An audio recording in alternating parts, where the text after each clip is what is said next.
भैया, अयोध्या में एक राक्षस घुस आया है। हाँ भैया,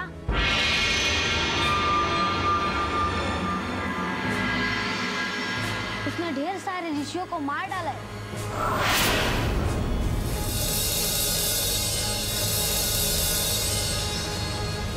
क्या कहा?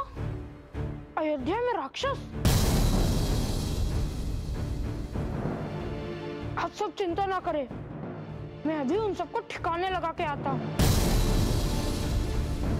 नहीं हनुमान, तुम अकेले कदापि नहीं जाओगे।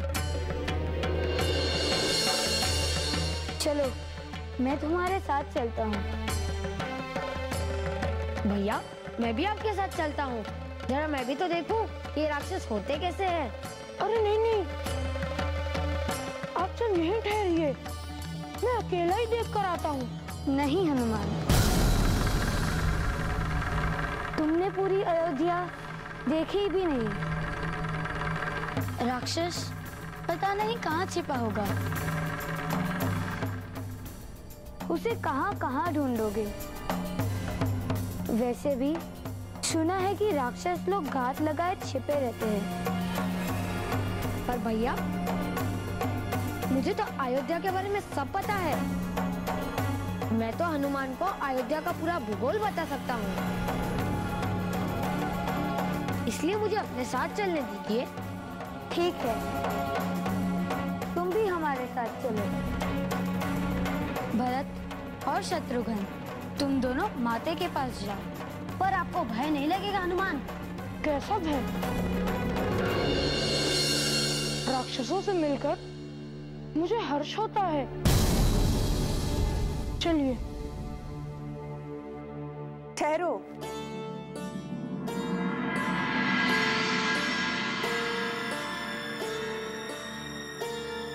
कहाँ जा रहे हो तुम दोनों? माते, आपको पता है अयोध्या में एक राक्षस घुस आया है। उसने कई लोगों को मार डाला है। क्या? अयोध्या में राक्षस घुस आया है? किसने बताया तुम्हें? माता, यह सच है। दरबार में यह सूचना आई है। हाँ माते, कई घायल लोग आए थे। वो सभी बहुत दुखी थे माते। ओह, पर तुम सभी कहाँ जा रहे हो? उस राक्षस से मिलने जा रहे हैं। यदि उस राक्षस से मिलेंगे नहीं तो उसके आतंक का अंत कैसे होगा? तुम्हें पता है राक्षस कौन होते हैं? हाँ माते, पता है। वह बहुत ही दुष्ट होते हैं। वह साधु संतों और ऋषि मुनियों को कष्ट देते हैं। इसीलिए उनका अंत करना अति आवश्यक है। फिर तो ऐसे दुष्टों से दूर ही रहना बेहतर है। जब वो हमारे सैनिकों को घायल कर सकते हैं, ऋषि मुनियों को कष्ट पहुंचा सकते हैं, तो क्या तुम्हें वो छोड़ देंगे? पर माते, हमारे राज्य में कोई आकर और हमारी ही प्रजा पर आक्रमण करे तो हम उसे कैसे छोड़ सकते हैं? पुत्र, उसके लिए हमारे सैनिक हैं। और आप सब अभी बहुत छोटे हैं। और जहां तक तुम लोगों की बात है, तुम सब जब बड़े हो जाओगे तब राक्षसों से सामना करना।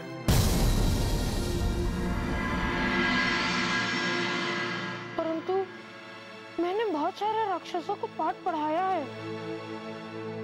मेरी इस गदा में बहुत शक्ति है। देखिए कितना भारी है। अरे, ये तो सचमुच बहुत भारी है। कैसे लेते हो इसे तुम अपने कंधे पर?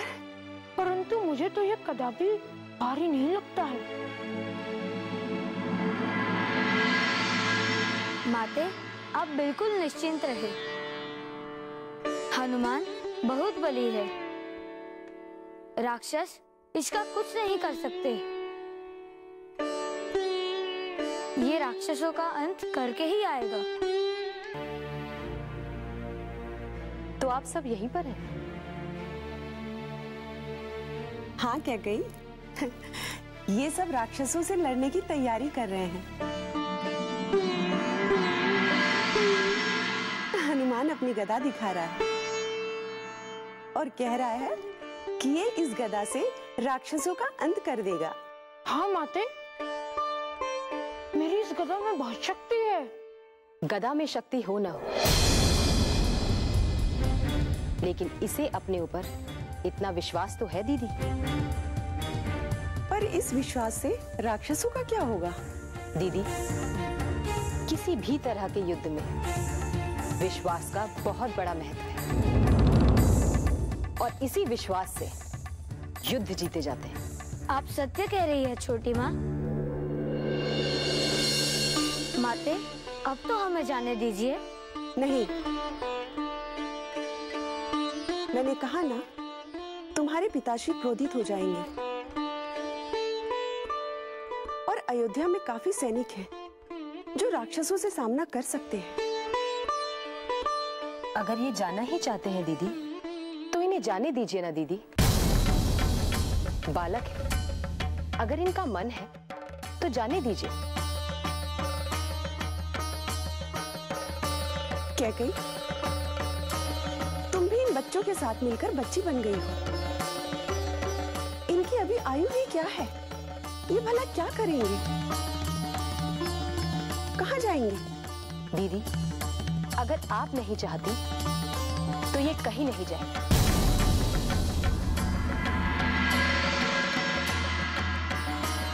लेकिन कल की अयोध्या इनकी है। इन्हें यथार्थ का अनुभव होना चाहिए, लेकिन अयोध्या की रक्षा का दायित्व इन पर ही आने वाला है। उसके लिए अभी बहुत समय है कैकई।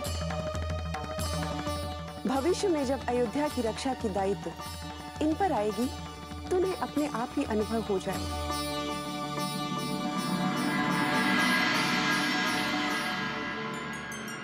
कैकई बालकों को संकट में क्यों डालना चाहती है स्वामी? क्या वो राक्षसों की प्रकृति नहीं जानती? क्या वो नहीं जानती कि राक्षस संपूर्ण मानव जाति और ऋषियों महर्षियों को अपना शत्रु मानते हैं? वह सब कुछ जानती हैं देवी, इसलिए तो वो श्री राम और हनुमान को उनका सामना करने के लिए भेजना चाहती है। ये कैसे हो सकता है स्वामी? ये बालक उनका क्या कर सकते हैं? देवी, क्या आपको हनुमान की शक्ति पर विश्वास नहीं है? मुझे हनुमान की शक्ति पर पूरा विश्वास है स्वामी, पर राम और लक्ष्मण भी उनके साथ जाना चाहते हैं। यदि उन्हें कुछ हो गया तो देवताओं की योजना का क्या होगा? देवी, कदाचित आप यह भूल जाती हैं कि श्री राम साक्षात श्री हरि के अवतार हैं और वो कुछ प्रकट करें या ना करें, उन्हें सब कुछ ज्ञात है देवी। उनसे कुछ भी छुपा नहीं है।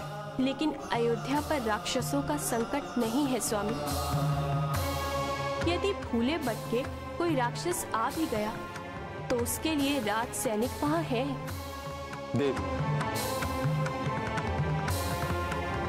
इस राक्षस का आना अनायास नहीं है। पुनः आप जानती हैं देवी कि सिद्ध आश्रम पर विजय पाने के पश्चात राक्षसों का लक्ष्य अयोध्या ही है। यदि इन्हें रोका नहीं गया तो संपूर्ण आर्यावर्त पर राक्षसों का ही अधिकार होगा। तो क्या इसकी चिंता अयोध्यापति दशरथ को नहीं है? वो तो चक्रवर्ती सम्राट है। देवी, दशरथ पुत्र मोह से ग्रसित है। वह तो उन्हें महल से भी बाहर नहीं निकलने देना चाहते। किंतु सत्य यह है देवी कि श्री हरि के अवतार श्री राम के हाथों ही उन राक्षसों का अंत होगा। कई अप्रत्यक्ष रूप से यह सब जानती है।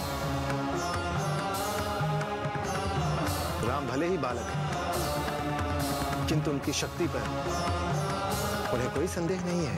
संभवतः वो सब कुछ जानते हैं, पर वो अयोध्यापति दशरथ को कैसे समझा सकते?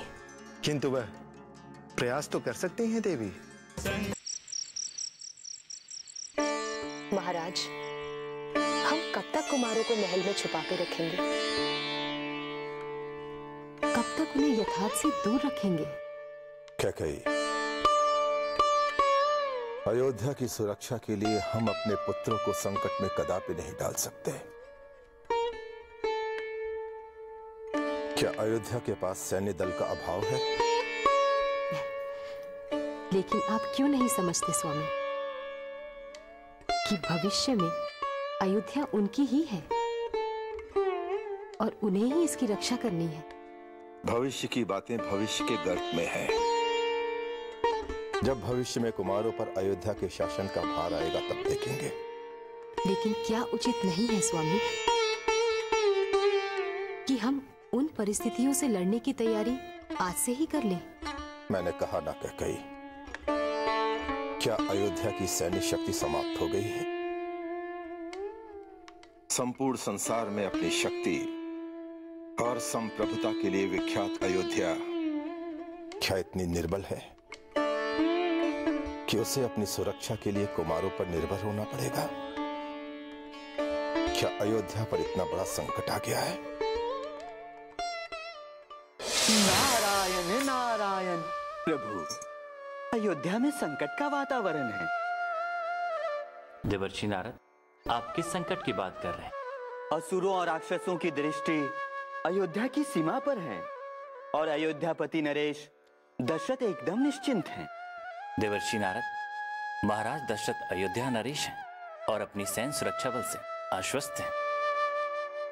फिर भी उन्हीं के प्रजा पर असुरों का आतंक? देवर्षि नारद, असुर अपना साम्राज्य विस्तार करना चाहते हैं और उनकी दृष्टि अयोध्या पर है। तो फिर क्या होगा प्रभु? क्या इस तथ्य को अयोध्यापति महाराज दशरथ नहीं जानते हैं? और यदि जानते हैं तो श्री राम, लक्ष्मण और हनुमान को असुरों को भगाने के लिए क्यों नहीं भेज रहे हैं? सत्य तो यह है देवर्षि नारद कि इस तथ्य को महाराज दशरथ से अधिक कैकेयी जानती है, क्योंकि उन्होंने देवासुर संग्राम में असुरों की शक्तियों को देखा था। इसलिए कैकेयी भविष्य की अयोध्या में श्री राम की भूमिका को देख रही है। किंतु प्रभु, अभी तो श्री राम बहुत ही छोटे हैं। देवर्षि नारद, महाराज दशरथ भले ही राम को पुत्र के रूप में देख रहे हैं, किंतु कैकेयी उन्हें एक शक्ति के रूप में देख रही हैं। उन्हें अयोध्या के सैन्य शक्ति की अपेक्षा राम की शक्ति पर अधिक विश्वास है। महाराज, आप किन सैनिकों के बारे में बात कर रहे हैं? कहाँ गए थे आपके सैनिक जब सिद्धाश्रम के ऋषियों को जीते जी अग्नि में झोंका गया था? कहाँ थी आपकी सेना जब अयोध्या की प्रजा पर राक्षस टूट पड़े थे और उनको अपना शिकार बनाया गया था? क्या कही? अतीत की बातें मत करो। महाराज, इन अतीत की बातों में ही हमारा वर्तमान टिका है और मैं उस इतिहास के बारे में बात कर रही हूं जिसकी भूल को सुधारने की अब आवश्यकता है। हमें सिद्धाश्रम की घटना को कदापि नहीं भूलना चाहिए। सिद्धाश्रम और अयोध्या में बहुत दूरी है और अयोध्या पर आक्रमण करना सहज नहीं है। तुम अनावश्यक रूप से अपने आप को भयभीत ना करो। हम अपने दायित्वों को भली बात जानते हैं। नहीं महाराज, आप अपने दायित्वों से दूर हो रहे हैं और ये मत भूलिए कि सिद्धाश्रम भी अयोध्या का ही एक अंग है और विश्वामित्र जैसे ऋषियों ने सिद्धाश्रम की स्थापना अयोध्या के भरोसे ही की है। रक्षा कीजिए गुरुदेव, हमारी रक्षा कीजिए गुरुदेव। हाँ गुरुदेव, ये राक्षस हमें जीवित नहीं छोड़ेंगे, हमें मार डालेंगे। उन्होंने सुकान पर प्राणघात किया है गुरुदेव। रक्षा कीजिए गुरुदेव, रक्षा कीजिए, रक्षा कीजिए, रक्षा कीजिए।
कैसे हुआ ये सब? क्या वो राक्षस इतने बलवान हो गए हैं कि तुम सब मिलकर भी सुकांत के प्राणों की रक्षा नहीं कर पाए?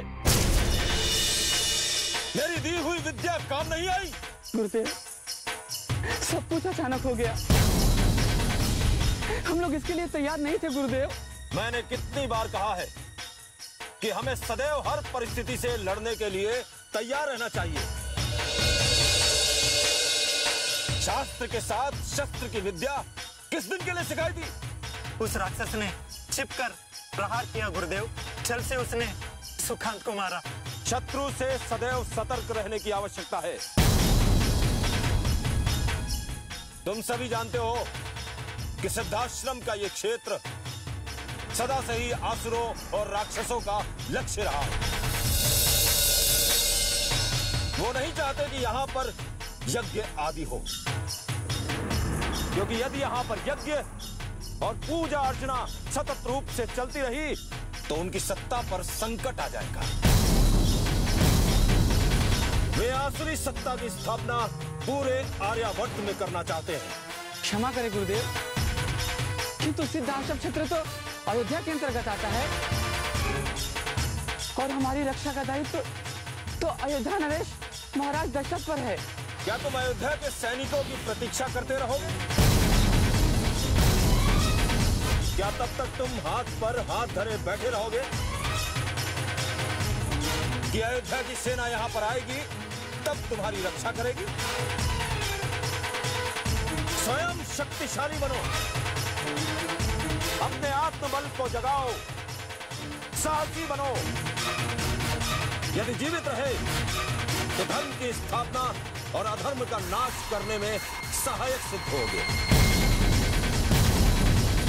अन्यथा सभी राक्षस सुकांत की तरह इस आश्रम के सभी शिष्यों का वध कर देंगे। जाओ और जाकर सुकांत के अंतिम संस्कार की व्यवस्था करो।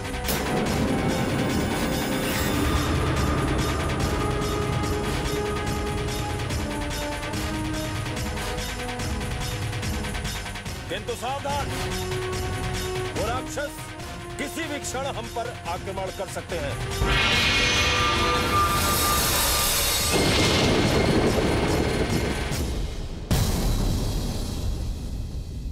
कैसी अनुमति? राक्षसों को पाठ पढ़ाने के लिए अनुमति। परंतु शीघ्र ही लौटाना।